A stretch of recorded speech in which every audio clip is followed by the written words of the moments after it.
From one moment to another, not far away from Japanese soil, the submarine USS George Washington jolted, sending a tremor through the silent control room. With no time to lose, Commander Robert Woehl surfaced, peering through the periscope as choppy waves blurred his view. From the stormy distance of about 500 yards, a ship's shadow loomed nearby, but showed no clear signs of damage. With visibility low and no distress signals, Commander Woehl had no choice but to order the crew back to their posts to continue their training exercises. The following morning, April 11th, 1981, headlines exploded all over the world. USS George Washington, America's first ballistic missile submarine, had struck and sunk an innocent freighter and done nothing about it. Following the end of the Korean War, tensions between the United States and the Soviet Union reached an all-time high, with both world superpowers intensifying their efforts to invent more and more advanced methods to deliver nuclear strikes.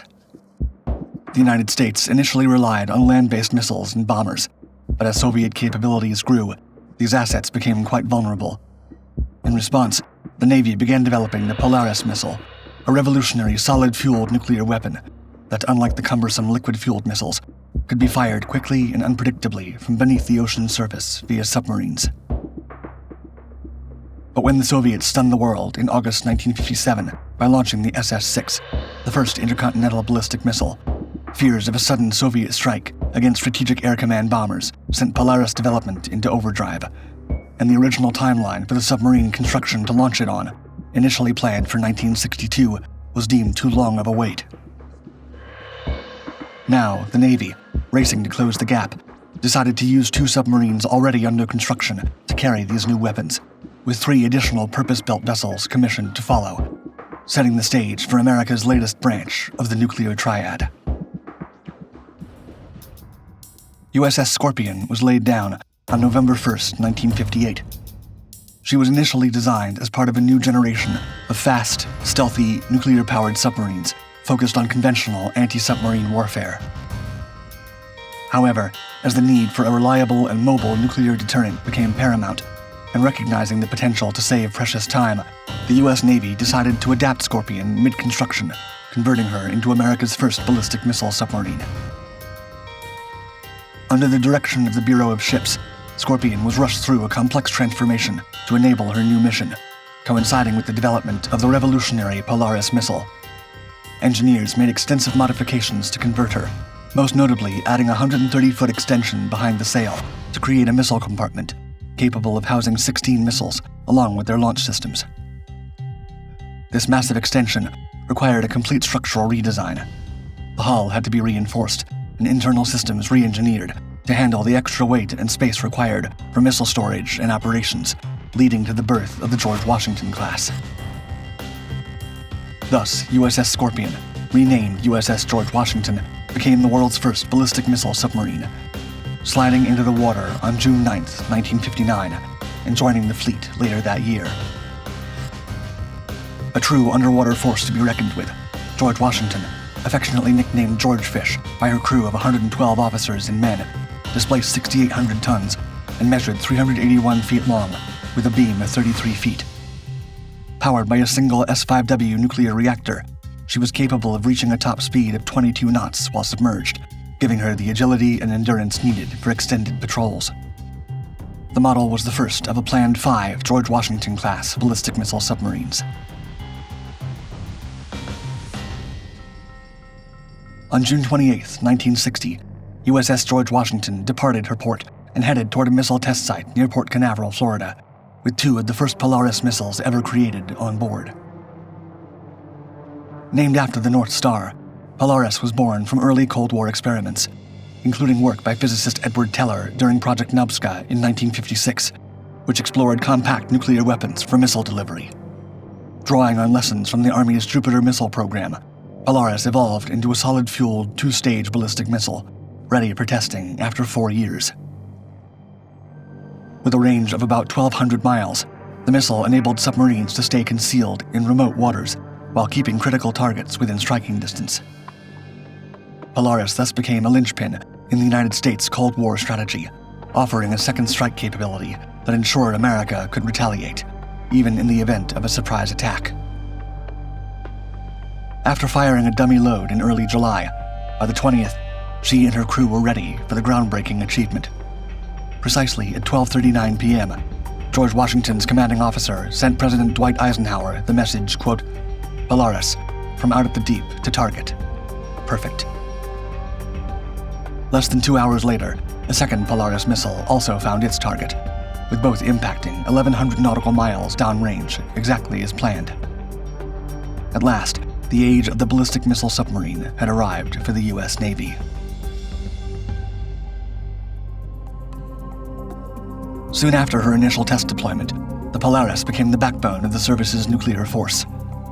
Following her brief stint of worldwide fame, and after her standard sea trials and fitting out, USS George Washington embarked on her first of many deterrent patrols in November 1960, sailing from Charleston Harbor, this time armed with not 2, but 16 Polaris A-1 ballistic missiles. From then on, the submarine settled into the necessary but repetitive duty of deterrence patrols near the coastline of the Soviet Union. Only a month later, the second George Washington class, USS Patrick Henry, also a converted model, left on her first deterrent patrol. By the summer of the following year, in addition to the first 2 models, USS Theodore Roosevelt, USS Robert E. Lee, and USS Abraham Lincoln, the United States Navy protected the nation and its allies with a continuous alert of a powerful force of 5 submarines and 80 Polaris missiles. The George Washington-class submarines operated with Polaris A-1 missiles until 1964, when she entered an overhaul to replace them with the much more advanced Polaris A-3 missile, which included improvements in range and guidance systems. After a decade at sea and covering more than 100,000 nautical miles, USS George Washington returned to Charleston, South Carolina for refueling in 1970. Soon after, she reported to Pearl Harbor to join the Pacific Fleet, ready for the next chapter in her service. On April 10, 1981, this time under the leadership of Commander Robert Woehl, USS George Washington was deep in the East China Sea, patrolling just 110 nautical miles southwest of Sasebo, Japan. That morning, instead of deterrent patrols, the vessel was conducting routine exercises with a P-3C Orion anti-submarine and maritime surveillance aircraft. And just like in every single one of her secretive missions, the crew of America's first ballistic missile submarine was focused and well prepared for operating beneath the waves. Out of nowhere, while floating at periscope depth, the crew inside the submarine felt a violent bump and shudder. Realizing their enormous sail had hit something, after waving off the initial shock, Commander Woehl ordered the vessel to come to the surface. Just then, the Americans spotted Nisho Maru, a 2,350-ton commercial vessel en route to Shanghai, carrying 1,200 tons of cotton. Watching the Japanese vessel from about 500 yards away, the crew of George Washington saw only slight damage to the ship's structure, though poor visibility obscured the full extent. For their part, George Washington only suffered minor damage to a small section of her sail. Now, believing the foreign freighter had no signs of distress following their brief inspection, the American submarine submerged again as the Japanese ship disappeared from view. But the truth was completely different. Nisho Maru's hull was critically damaged, and only 20 minutes later, the freighter, damaged beyond repair, sank beneath the waves. Back in the submarine, to double-check the damage to the ship they did not know had sunk, the P-3C Orion they'd been working with was radioed to check the area for damage, but they were unable to spot it. Thus, Commander Woehl sent out a report, and the missile sub got underway, ready to continue operations. Woehl and his men did not learn of Maru's fate until the next day, when a full-blown international drama developed when Japanese warships rescued 13 of the freighter's crew members from life rafts. By then, the captain and his first officer were reported missing, and the worst was presumed. A day later, the United States ambassador apologized in person to the Japanese foreign minister and promised compensation for the victims, but the damage was already done.